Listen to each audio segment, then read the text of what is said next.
अस्सलाम वालेकुम दोस्तों। आज इस टॉपिक पे हम बात करने वाले वो ये है कि बच्चों को हम जैसे समझाते हैं क्या वो तरीका दुरुस्त है। यानी कि जब कोई बच्चा गलती करता है तो माँ बाप उसे मारते हैं, गालियां देते हैं। तो मैं सर से ये पूछना चाहूंगा, बताया सर ये जो तरीका हम अपनाते हैं क्या ये तरीका दुरुस्त है? जी नहीं, ये जो तरीका ये बिल्कुल भी दुरुस्त नहीं है। और मैं आपका शुक्रगुजार हूँ कि आपने इस टॉपिक को छेड़ा, क्योंकि इस टॉपिक पे जो है ना कि बात करना वो बहुत जरूरी था। सर आपको क्या लगता है अगर हम इस टॉपिक पे बात करेंगे तो क्या लोग समझ जाएंगे? देखिए हमारा काम है लोगों को सीधा रास्ता दिखाना। अब उस रास्ते पे चले या ना चले ये उन लोगों के साथ। चलो स्टार्ट करते हैं वीडियो, लेकिन उससे पहले इंट्रो। मेरा नाम है जूनियर उसामा मुगल और ये है सीनियर उसामा मुगल, जो एक motivational speaker, earn money online trainer, mind changer and Urdu writer है। अच्छा सर, अगर कोई बच्चा गलती करता है तो माँ बाप उसे मारते हैं, उसे गालियां देते हैं। तो जो आप कह रहे हैं कि ये तरीका बिल्कुल दुरुस्त नहीं है, गलत है, तो सर हमें क्या करना चाहिए? देखिए अगर आप बच्चे को उसकी हर गलती पे उसे मारते हैं, उसे गालियां देते हैं, तो इसके अंदर बच्चों के अंदर एक बुरी आदत कर रही है, वो है झूठ। जो कि हम खुद आदत डाल रहे हैं और ये सब लोग जानते हैं कि झूठ जो है ना वो फसाद की जड़ है। सर हम बच्चों को ये कैसे झूठ की आदत डाल रहे हैं, हालांकि उन्हें समझाना तो हमारा फर्ज है।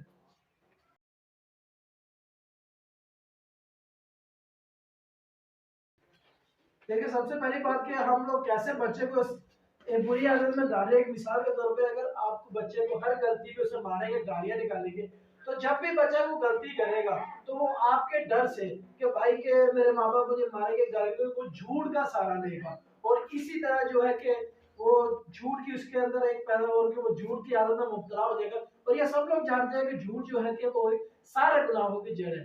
अब दूसरी बात जो आप कह रहे हैं कि बच्चे को जो है कि क्या नाम है कि उसका समझाना हमारा हक है। देखिए आप लोग अगर बच्चे को उसकी गलती पे उसे मारेंगे, उसे गाली देंगे, तो सबसे पहले आपका बच्चा तो गालियां सीखेगा, क्योंकि जब बच्चा छोटी उम्र में होता है वो लर्निंग मोड में होता है। आप उसे गालियां निकालेगा तो वो गालियां सीखेगा, और कल को जब बड़ा होगा वो गालियां देगा, तो फिर आप लोग कहेंगे हाँ इसने गालियां कहाँ से सीखी, इसे तो हमने गालियां नहीं सिखाई।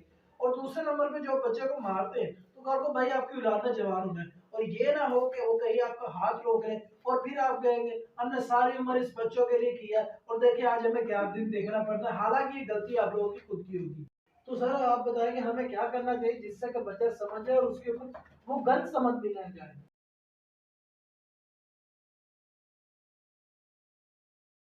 देखिए हमारा इस्लामी निज़ाम ये कहता है कि तारीफ सबके सामने और तनकीद जो है कि आप लोगों को तन्हाई में करना चाहिए। लेकिन हमारा यहाँ निज़ाम उल्टा है, हम लोग जो है तरकीब सबके सामने करते हैं। और जब कोई बच्चा कोई अच्छा काम करता है तो उसकी तारीफ जो है कि सिर्फ हम घर के अंदर करते हैं।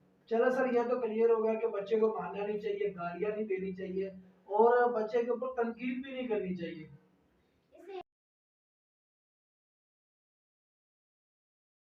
अच्छा इसमें एक मैं बात करना चाहूंगा, अगर आप सबके सामने बच्चे की तनकीद करेंगे ना तो बच्चा भी सोचेगा यार मैं जो मर्जी कर लूँ, माँ बाप ने मेरे ऊपर तनकीद ही करनी है, मुझे जलील ही करना, मैं क्यों घर के काम करूँ, करनी तो माँ बाप ने तनकीद ही है।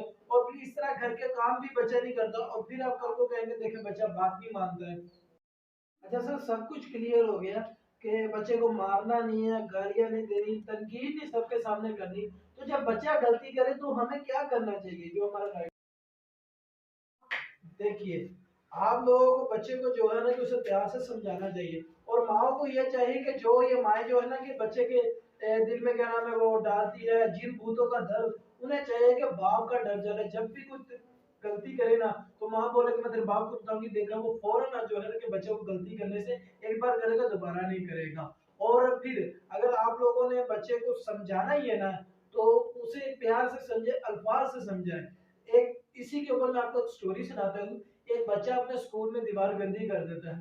प्रिंसिपल साहब जो होते हैं वो बच्चे के बाप को फोन करते हैं और फोन करके बुला के कहते हैं कि देखिए आपके बच्चे ने दीवार गंदी कर दी, ये क्या किया, ये वो फ्लांटिंग। तो बाप जो होता है फोन पे रंग वाले को फोन करके कहता है कि भाई ये दीवार जैसे थी ना पहले वैसे ही कर दो। अब बाप जो है ना उठ के बच्चे के पास जाता है और कहता है कि तुम अगर मेरा नाम रोशन ना कर सको ना तो कम से कम बदनाम भी ना करो। बाप तो वहां से चला जाता है, लेकिन वो बच्चा वहां पे मुंह छिपा लेता है और वो रोने लग पड़ता है और वो कहता है कि काश मेरा बाप जो है ना कि मुझे मारता गाली देता, लेकिन ये अल्फाज कभी ना बोलता। अल्फाज ही होते हैं जो हमारे दिल पे असर करते हैं, मोटिवेशनल जो होते हैं हमारे अल्फाज ही होते हैं जो आपके दिल पे असर करते हैं और फिर हम आगे अपने दोबारा जो कारनामा नहीं कराते। तो अगर फिर भी अगर बच्चा आपकी कोई गलती करता है तो उसे थोड़ा सा डांटे, उसे समझाए, उसे अगर डांटना मिले तो कम से कम तन्हाई में डांटे। बहुत बहुत शुक्रिया सर, आपने कि हमें ये थोड़ी इन्फॉर्मेशन दी। और आई होप कि आप लोगों को भी ये वीडियो पसंद आई होगी। वीडियो पसंद आई तो लाइक करना ना भूलना, चैनल पे नए हो तो सब्सक्राइब करके साथ के बेल आइकन बटन में जरूर क्लिक कीजिएगा, क्योंकि मैं जूनियर और ये सीनियर यहाँ हमें यहाँ पे इस तरह के टॉपिक पे बहस करते रहते हैं और इस तरह की वीडियो लाते रहते हैं।